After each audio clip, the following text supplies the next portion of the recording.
All right, y'all. Cleveland Browns fan here, and this is my podcast, Facts from the Ghost.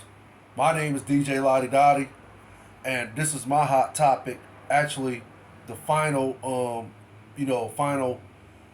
pregame. Well, this I'm gonna say final pregame review of of the game this Sunday between the Carolina Panthers and the Cleveland Browns. And the vision I have for this game is basically I I almost want to say it's going to come down to the two quarterbacks in Baker Mayfield and Jacoby Brissett, but uh, it would just depend on who has the hot start, like who gets the early advantage, whether it be the Browns defense or Baker Mayfield and the Carolina Panthers offense. Again, the vision I have for this game is that's basically what it would come down to. Who's gonna get the early advantage? Now, if you want to compare the two quarterbacks, Jacoby Brissett of 2021, the NFL season, he completed 141% of his passes out of 225 attempts, and that's a rate. Completion percentage rate of 62.7%. Now Baker completed 253 passes of last year for the Cleveland Browns out of 418 attempts, and that's a completion percentage rate of 60.5. Career wise, Jacoby Brissett has a 28. He has 28 wins and 32 losses. Career, as a starter in the NFL, in the NFL as a quarterback. Baker is at 30 wins and 30 losses as a starter, playing the quarterback position. So, yeah, if you compare the two quarterbacks, I would say on paper they're even, but everybody knows Baker Mayfield is better than Jacoby Brissett. So, if it's like I said, for me, if it came down to, if the Browns say the Browns lose the coin flip, right, and let's say the Browns decide to play a soft zone, or don't bring the pressure as much as they should bring it. But let's just say the Browns don't play with any urgency in the first quarter, right? Let's say that first series. I'm not going to say the first quarter. Let's just say that first series. Let's take the first series. Browns lose the coin flip, kick the ball off to the Panthers. Okay, they get the ball. Let's say they get it at the 20. Okay, and again, they play either soft zone or don't, just basically no urgency. They just don't bring no pressure, and Baker is doing his Baker thing normally. What, dinking and dunking, and occasionally he'll drop back and he'll hit a guy. Let's say it even be Rashard Higgins, because we all know the chemistry between them two was pretty much like lights out. So okay, let's say he hit Rashard Higgins for a nice 20-yard game. 20, let's say it's like a little, what's a slot, a run out in a slot pattern for 20 yards, and Baker, bow, dead on, a Mark Smith with it. And okay, now let's say they at the Browns 30. Okay, and still the Browns don't play with no urgency. Let's just say that the Browns try to bring a little blitz, a little blitz. Okay, Baker, hands the ball off to Christian McCaffrey. Now he gets another 20 yards. Okay, so what? The Browns at the third, now they're at the 10.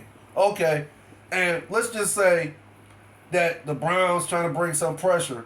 and Baker rolls out to the right and finds an open receiver in the end zone. But I could say, we'll just say Rashard Higgins again for the sake of it. Okay, now Browns is down 7-0. Okay, now if you ask me, would I be worried? Would I be a little nervous? Of course I will be. Because do I think Jacoby Brissett can take the Browns down the field and get that 7 right back in a fashion the way Baker took the Panthers down the field and got 7? Now this is clearly a hypothetical situation.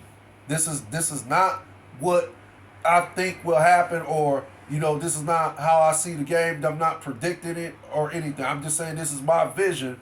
If the Browns just so happen to play with no urgency in that first series, if the Panthers will get the ball and Baker puts 7 on the board, and now Jacoby Brissett got to take the Browns down the field and he's got to put 7 to tie the game. No, me personally, I think they will struggle. I think the Browns will struggle because Jacoby Brissett is not that type of quarterback. He's not, and I'm not going to say, Baker is a better, Baker is a way better quarterback than Jacoby Brissett, but it's just that we all know what we're getting out of Jacoby Brissett. That's the thing. That's what it is with Jacoby Brissett. Jacoby Brissett has a reputation of, yeah, he's okay. He's, barely an average, quarterback. Can he start a few games? Of course he can. But if you bank it on the season, and this is just what this picture is right now for Jacoby Brissett as far as in his career so far in the NFL. If you bank it on Jacoby Brissett to actually carry the seat, lead you, be that quarterback to lead a team to the playoffs. As of right now, no, Jacoby Brissett is not that type of quarterback. Jacoby Brissett is the type of quarterback that plays his role. It's like you got Denzel Washington. Everybody knows the type of performance as far as in acting you're gonna get from Denzel Washington. Now, you gotta, of course, you got your supporting actor, and okay, the supporting actor's job is to just what it says, support Denzel Washington and his greatness. That's going to be on display in the movie. The supporting actor is actually the one who shouldn't, mess this up, because Denzel Washington is already established as one of the greatest actors, if not the greatest actors in the business. So the supporting actor or actress job is to make sure that they can, follow Denzel Washington's lead. So, of course, we all know the Browns got a great defense. They got one of the best, if not the best defensive end in Myles Garrett. Last year, he had 16 sacks, and I believe he assisted on 18 more. And he had a combo rate of 51, combination, which is 51. So, and then Jadeveon Clowney had one of his best years last year. He had, 37 tackles and 9 sacks. So, you already know what you're getting out of those two. And Jadeveon Clowney is still, I like to think, he is, good. I mean, I'm talking about exceptionally good. Now, as far as an elite defensive end, that's a debate for another segment. But, okay, you got these two monsters on your defense. These two beasts, literally beasts on your defense. So, and then you got Denzel Ward, who has great comeback speed. And then you got, what's his name? Grant Diplet or something like that. And then, what's that other guy's name? I want to say his name is Greg Newsome and Greedy Williams. Yeah, well, you got these guys on the defensive side of the ball. So for me, of course, we already know we're getting out of our defense. So, basically, um, it's gonna come down to um, if the Panthers score first, can Jacoby Brissett um, take the Browns and march them downfield and get that 7 right back? Do I think he can do that? Do I think he's capable of doing that? I mean, presently constructed, no, I don't think he's capable of it right now. I mean, I could be wrong. Maybe this Sunday he shows, everybody something different. I mean, if you do recall, Jacoby Brissett has never actually ever played with a talented team with this much talent as much as the Browns have. Jacoby's never had this much talent on the team. So, hey, maybe it would make a difference. Maybe because the Browns have all this talent on the team, exceptional talent, that maybe it will enhance Jacoby's abilities to, perform at the highest level. So, but again, this is just, like I said, this is my opinion. I'm not no expert. I'm not, I'm not one of these analysts like a Stephen A. Smith or Max Kellerman or what's this other guy's name? What's that? Mark Schlereth,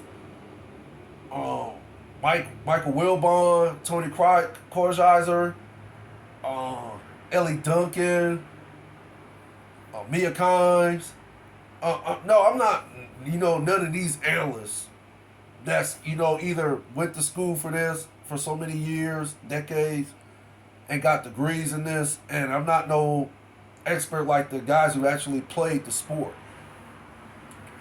But I do know a little of the game to understand, how to prepare for a game and how to win a game. And I do have an understanding of what it takes to win games. Whether it be in basketball, football, baseball, whatever the sport is, I do have an understanding on how to prepare, how to, study film. And, I also have that ability to, do the eye test, the good old fashioned eye test. I do have that ability to, basically see what's going on, whether it's on the basketball court, the field, or baseball field. I do have that ability to see what's going on, and then I can, process it and recognize it, and then I can articulate it to, people in a much better format. So, for me, again, yeah, basically, it would, for me, and the guys on, the Ultimate Cleveland sports show, that's what they call it, yeah, the Ultimate Cleveland Sports Show. It's Jay Crawford, what's his name, Garrett Bush, and they call this guy, his name Tony the Bull. And I can't remember the other guy's name, but he he kind of looks, he looks young in the face, but he got goatee and stuff like that. But and I believe Jay Crawford made the comment. He said the kickoff really doesn't matter to him. And it's and for the most part it doesn't matter to him. But, in this situation it matters because he would like to see the Browns get the ball first. Just so he would like to see the Browns get the ball first just so they can get in some type of rhythm or offense. So they, just in case, they won't have to play behind or something like that. But, yeah, I agree with him. In this situation, in this case, I would like the Browns get the ball first just so they can get some type of rhythm on offense and, not, let Baker touch the ball right away. Have him, sit on the sideline and sweat a little bit. Maybe, you know, Jacoby can put a nice little drive together. Um, maybe the coaching staff can, find some kind of way to utilize his abilities and utilize the running backs. Oh, I forgot about the running backs. Yeah, they got two of the greatest running backs. Well, at least definitely one of the greatest, and Nick Chubb, and then they got Kareem Hunt, who can catch out the backfield like a receiver. So we all know what them two can do. So I'm hoping that the Browns get the ball first, and then of course the coaching staff can come up with a good scheme, and they utilize that scheme to get the Browns downfield to get on the board first. So this Sunday we gonna all see what happens. Um, I'm a Browns fan. Go Browns, of course. Yeah, I want the Browns to win, but I mean, would I be upset if they lose? I mean, it'll sting, but I'm not going to be all down in the dumps, depressed about it, because again, and this is one more fact. Not fact. I'm sorry. This is one more thing I would like to add to this. And again, it's not like if the Browns lose, it's not. It actually, it should be somewhat of a big deal, because I think the Browns' record, as far as in winning the first game of the season, I almost want to say they man, since they've been back in the league, I don't even think they won the first game of the season yet. So, if they lose, it's just gonna be another notch on the losing record as far as them not winning the first game of the season. And will it kind of be like, would it be a shock value as far as Baker got his revenge? Oh my gosh, we knew he was going. Some people, we knew he was going to do it. Oh, y'all should have never. Would it be some people who say, oh, you should have never made that trade? Oh, that was the dumbest trade in the world. Oh, how could y'all go trade for a guy who has that many sexual assault cases on his record, and so forth? And y'all should have never did that to Baker. Y'all should have tried to find a way to keep Baker on the team and this and that. Of course, we all know that people are going to talk, but I mean, for me, no, I'm not going to be all that upset about it. I'm not going to feed into the fact that Baker got his revenge, for the simple reasons we don't have Deshaun Watson. It's just that simple for me. We don't have Deshaun Watson. If Deshaun Watson was playing, this would be a totally different take. From all the analysts, I would like to think this would be a totally different take. This wouldn't even be about Baker Mayfield versus Myles Garrett. This would be Deshaun Watson versus Baker Mayfield, and can Baker Mayfield exact revenge? Can he beat the guy who replaced him? Can he beat a guy who has 20-something sexual assault cases? And this is who the Browns guaranteed $230 million to over me, who they took the Browns, who's somewhat proven that I can play in this league, and took the Browns to the playoffs. I led them to an 11-5 record, and I think that year I had a 93 something passer rating, and I was one of the best quarterbacks in the league that year. So that's what the headline would be about. Can Baker Mayfield beat Deshaun Watson and exact revenge against him? But then again, everybody would pick the Browns. Most people would pick the Browns because of Deshaun Watson. So I think people need to just, I think things need to decompress a little as far as it. I get, people got to make their money. I get, shock value. I get ratings. I get it. I get people got to get paid out here. I get it.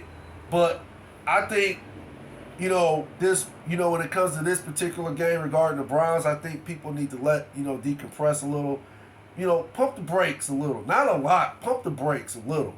Because, I mean, for me, they got Jacoby Brissett playing quarterback, and everybody knows the type of quarterback Jacoby Brissett is. So you, like I said, unless he shows me something different this Sunday, I'm expecting Jacoby Brissett to go out there and play the way Jacoby Brissett knows how to play the game. And for me, yeah, it's going to take 21 points. It's going to take about 21 points for them to beat the Panthers. Because I don't think Baker's going to be able to put 21 on the board. I think Baker is capable of putting 14 on the board. Now, if the Browns can't put 21 on the board, and let's say they put 14 on the board, then, I think they're going to be in for a long, long day. But I think if the Browns can put 21 on the board, I think that would be enough to beat the Panthers. I just don't think Baker could put 21 on the board. I do believe Baker could put 14 on the board. So we'll see what happens this Sunday. But again, thank you for y'all's time. I appreciate it. Everybody stay blessed. Be safe out there. Y'all have a nice weekend. And enjoy the games this Sunday. One love to all. DJ Lottie Dottie. Later.